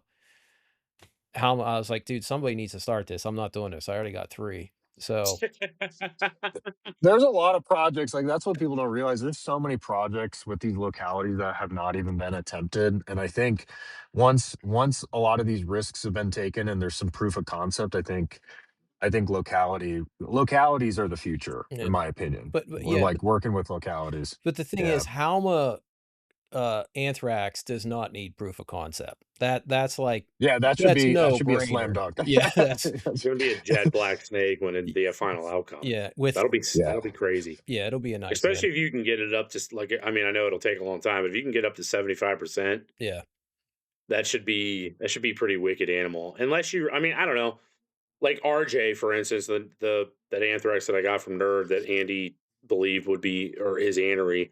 I mean that snake's like damn near black. yeah, it's a neat I mean snake. he's jet black.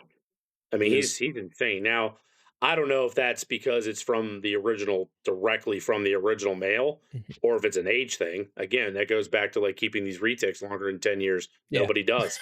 That snake's 15 years old.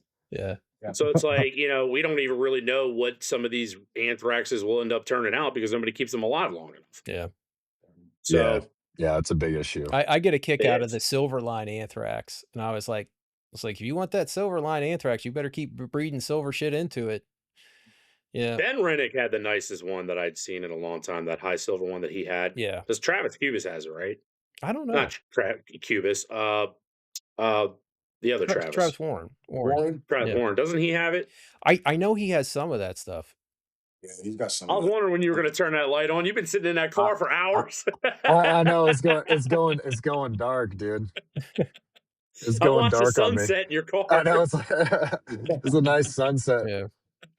I was watching you go live an hour before this, and now you're still sitting in there. It must be a comfortable freaking car. What are you driving?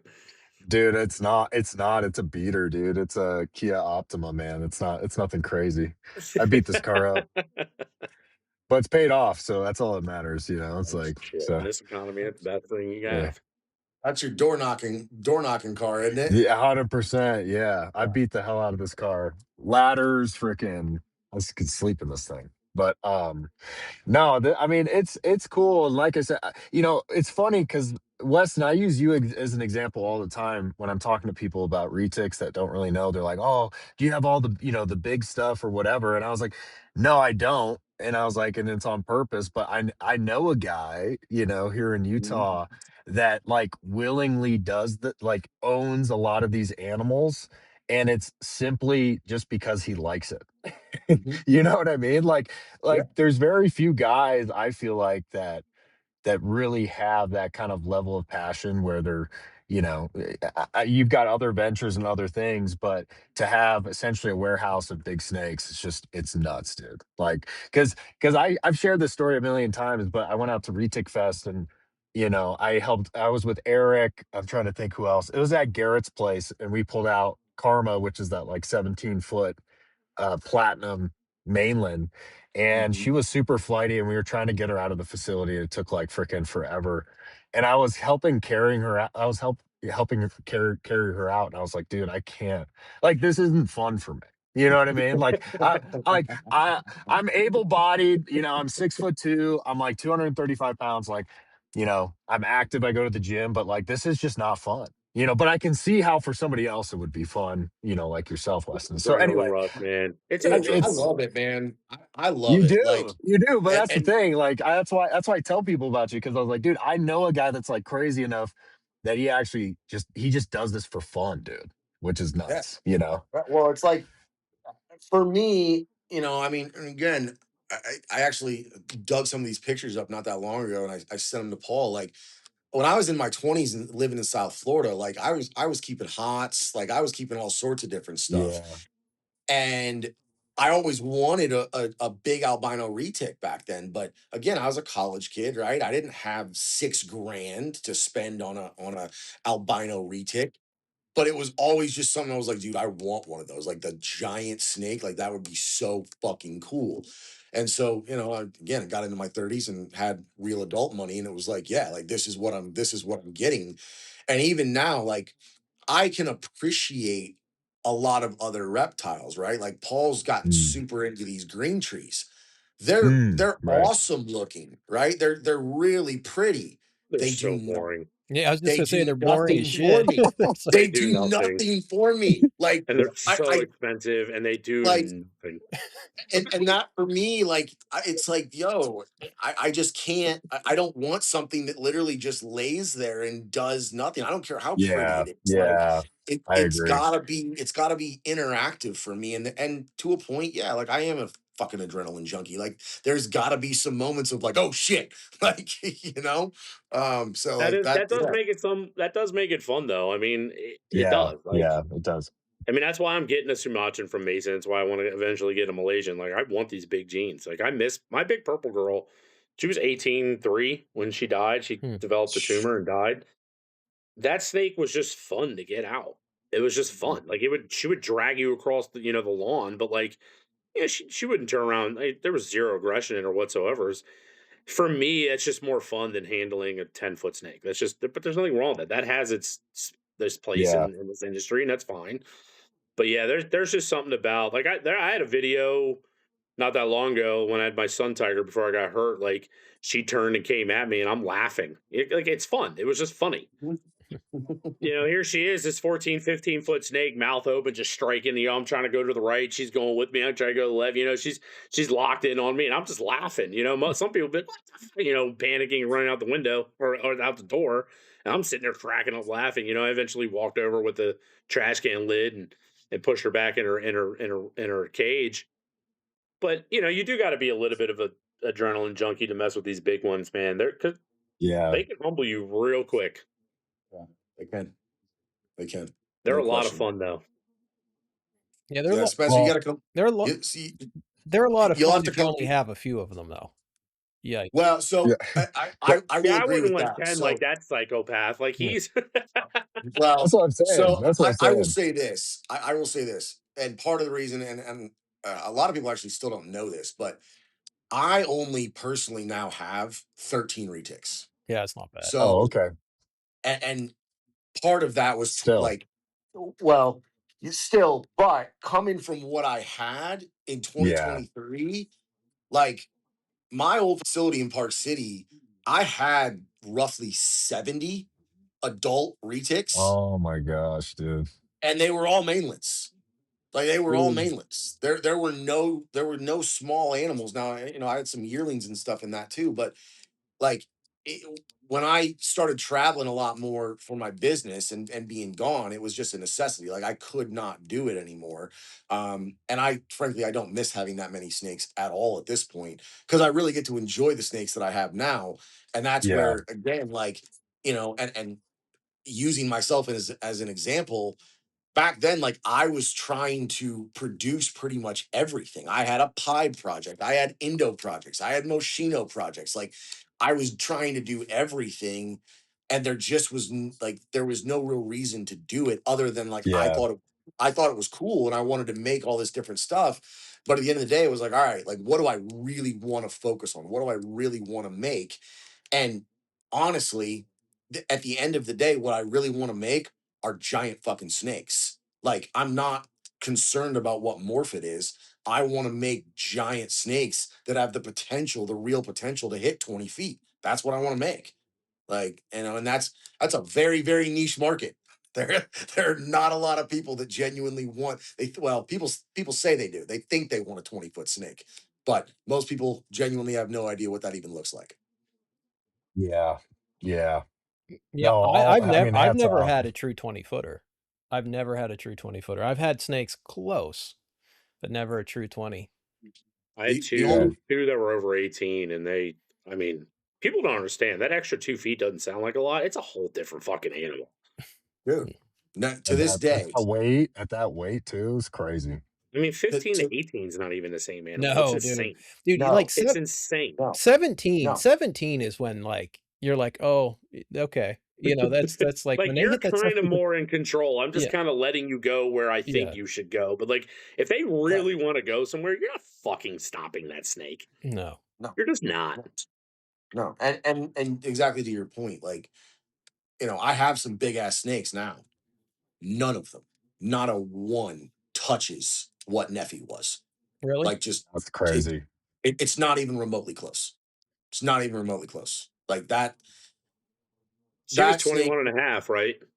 21 and a half, 222 pounds. Jesus. Oh my gosh, dude. Dude. Like you Fucking could snake weighs I more than could he did. she did. She did. Straight up. I I know. mean, That's why I said that. even at my heaviest, like I mean, at my heaviest ever, I think I was 227. Normally, when I had her, I was walking around like 205. I could not hold her on my shoulders. I couldn't do it. Like there just wasn't a good way to get her up. Like I could pick her up and hold her kind of like this, and pictures of me doing it, but that was like a quarter of her body. Like yeah, people just they don't get it in terms of how big that actually is. I mean, she's rare though. I mean, she's one in For a sure. million. For sure. Yeah. Yeah. Yeah. You think 18's not, but you 18 think your still. Sula's getting there, Weston? So I need to measure the Sula again before she goes. So I think you know this. She's going to Loveland Aquarium in Draper. Hmm.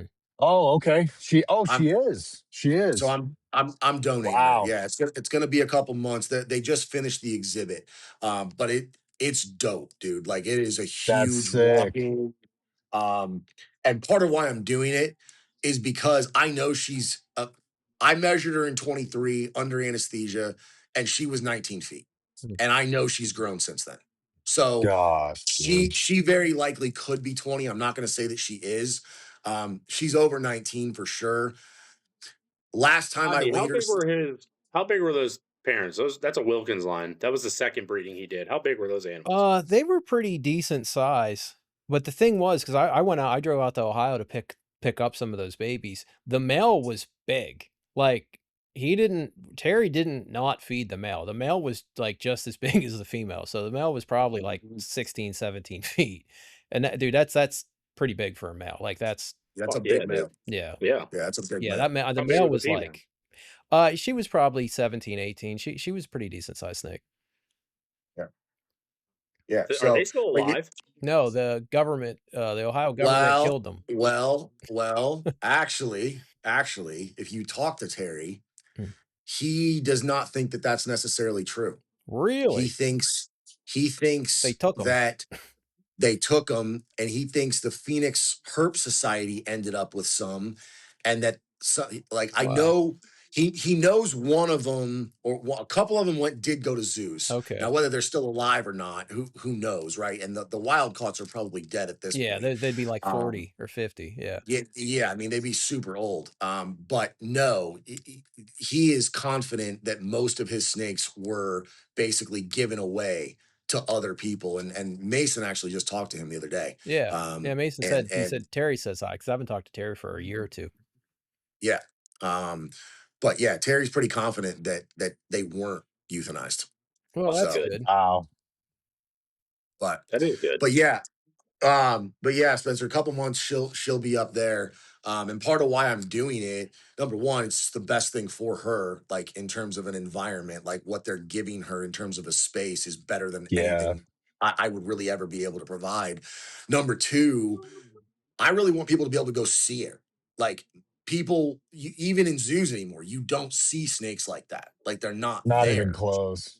And Not even close. she's going on 11. She'll be 11 this summer. So realistically, if she's taken care of well, which she should be, she should live at least another 10-15 years, right? And like that's a lot of people that would actually get to see a giant python in real life. That's gonna be nuts, dude. I'm excited for that. That's gonna be an awesome exhibit. So Yeah. did you tee that up, or did they reach out to you, or how did that come to Um, pass? I met the director of herpetology at a show.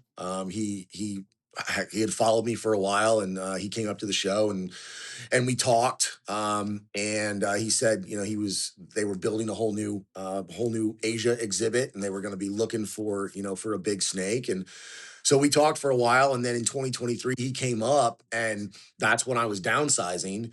And I had that big Bali at that point. I had that 18-foot Bali, and I was like, Yeah. "Hey, you want her?" And he was like, "Well, I mean, yeah, she'd be really cool, but would really love a Sula." And that's when I had the baby Sulas for sale, and I was like, "Well, I mean, I'll give you a baby, you know." And he's like, "We don't really want a baby, like most zoos, they don't want to Yeah, they Yeah, raise don't them want to. they They up. don't don't want to want the raise baby. anything up. It's Yeah, they ridiculous. don't want to raise them." And I wasn't at that point. I wasn't really like I wasn't really considering letting her go.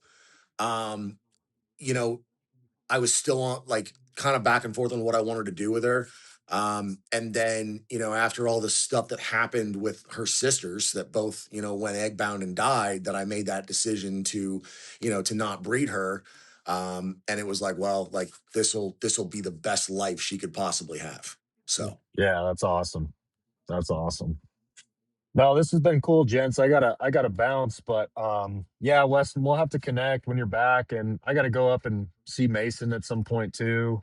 I know he's got a bunch of clutches on the ground and stuff, so I'm excited for all that. But this has been Yeah, great, Mason's killing and it, man. Mason's killing it. yeah, he yeah, is. He's doing awesome stuff, and I'm super stoked that it's working out for him the way that it is. Like, he's really not only spent the time researching, but he's spent yeah, a ton of time finding all of these animals and yes, acquiring them. And it's really cool to see somebody really taking the bull by the horns. Because honestly, if he hadn't have done it, I don't know if anybody else really would have. And we probably would end up losing a whole bunch more of these localities and these lines. So yeah, yeah. He definitely deserves all the goodwill coming to him for that, man. Because yeah. yeah, I don't know anybody else that's doing that. So Yeah. Hey, don't hang up right away. I gotta stop this and then let the download finish, and then you guys are good. So, Yeah. but yeah, I appreciate it. It was good talk, everybody. Yeah. Appreciate Thanks, you that was guys guys. having us fun, dude. on.